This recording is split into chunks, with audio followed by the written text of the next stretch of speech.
Musim balap tahun 2014 menjadi poin paling penting dalam sejarah balap Formula 1, suatu perubahan besar.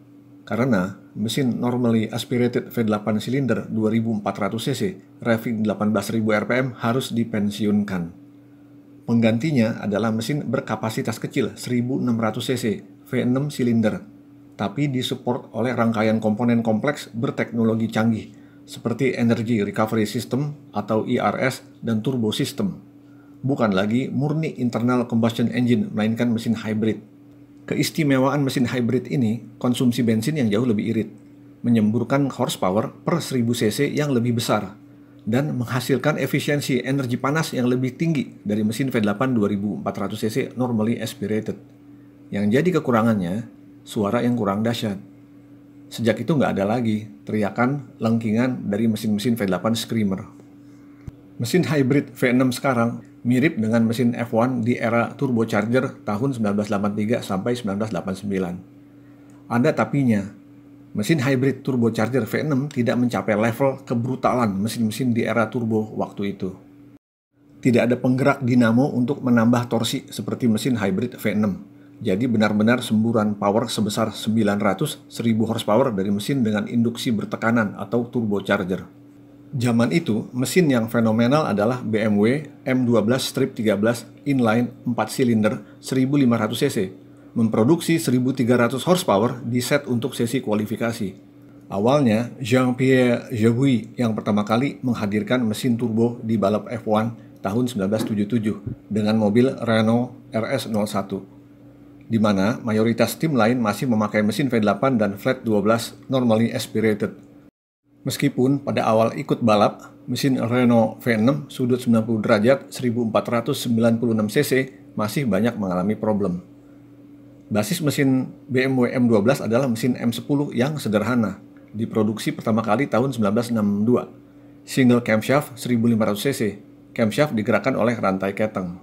Pada waktu dimulainya era mesin turbo, di mana tim lain menggunakan konfigurasi V6 dan V8, BMW tetap dengan mesin M12 inline 4 silinder yang sudah malang melintang di berbagai balapan, seperti mobil BMW 320i Turbo di balapan grup 5. Spesifikasi mesin M12-13 bor 89,2 mm, stroke 60 mm, 4 klep per silinder, DOHC dengan penggerak gear, bukan memakai rantai keteng seperti mesin M10. Suplai bensin memakai electronic fuel injection merek Bosch. Untuk menghindari muncul detonasi parah dan merusak akibat besarnya turbo boost, kompresi statik piston diset pada level rendah, yaitu 7,5:1. Keuntungan mesin oversquare atau overbore, stroke pendek 60 mm, kecepatan piston jadi lebih lambat di RPM tinggi. Berkurangnya torsi akibat stroke pendek nggak jadi masalah, karena besar turbo boost akan menghasilkan torsi ukuran gajah. Mesin sanggup menyemburkan 850-900 horsepower pada putaran 11.500 rpm. Power meningkat antara 1.200 horsepower di set untuk kualifikasi dengan turbo boost sebesar 5,5 bar. Dalam sesi kualifikasi, turbo boost di set lebih besar dengan tujuan meraih power maksimum. Mesin kualifikasi full boost 5,5 bar atau 80 PSI dipersiapkan hanya untuk 4 lap aja. Setelah itu diganti dengan mesin untuk balap dengan turbo boost lebih rendah dan horsepower sekitar 850-900 horsepower. Dengan level boost yang lebih rendah, masa kerja mesin akan panjang dan sanggup menyelesaikan balapan. Paul Roche adalah perancang mesin untuk mobil-mobil BMW seperti mesin S14, M12, mesin ikonik M88 yang dipasangkan ke mobil BMW M1, juga mesin-mesin balap M12 yang dipakai pada balapan grup 5 dan IMSA. Roche sendiri kurang tahu tepatnya berapa besar horsepower yang diproduksi oleh M12-13 karena mesin dinamometer pada waktu itu hanya sanggup bekerja mengukur sampai 1280 horsepower aja. Kemungkinan mencapai 1400 horsepower. Sangat dahsyat memang horsepower yang dihasilkan dari mesin 1500 cc ini. Problem mobil bertorsi besar adalah bagaimana menyalurkannya ke aspal, apalagi penyakit turbo lag yang biasa muncul di turbin berukuran besar, membuat power delivery menjadi nggak rata. Begitu torsi datangnya akan menendang kuat, membuat ban slick spin kehilangan grip.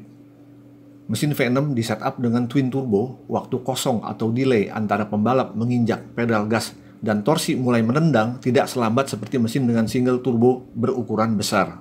Gordon Murray, perancang mobil F1 Brabham dan mobil-mobil McLaren, merasa kerepotan menjinakkan torsi brutal mesin M12-13 ini. Tidak ada cara lain, katanya, kecuali menempatkan 70% distribusi berat ke bagian belakang mobil dengan maksud grip ban dengan aspal jadi efektif lengket. Sistem waktu pengapian dan fuel delivery sangat penting pada mesin turbo dengan level boost besar. Waktu pengapian yang terlalu advance dan AFR terlalu kering, dalam sekejap detonasi akan menghancurkan mesin. Dengan itu, kedua faktor tersebut jadi perhatian oleh engine tuner pada waktu balapan dan kualifikasi. Volumetric efisiensi mesin BMW M12-13 ini secara teori sekitar 357%. Tim Formula 1 yang menggunakan sumber power BMW M12-13 adalah Brabham, Arrows, dan Benetton. Tahun 1983, pembalap Brazil Nelson Piquet memacu mobil Brabham Parmalat BT52 sukses meraih juara dunia untuk kedua kalinya.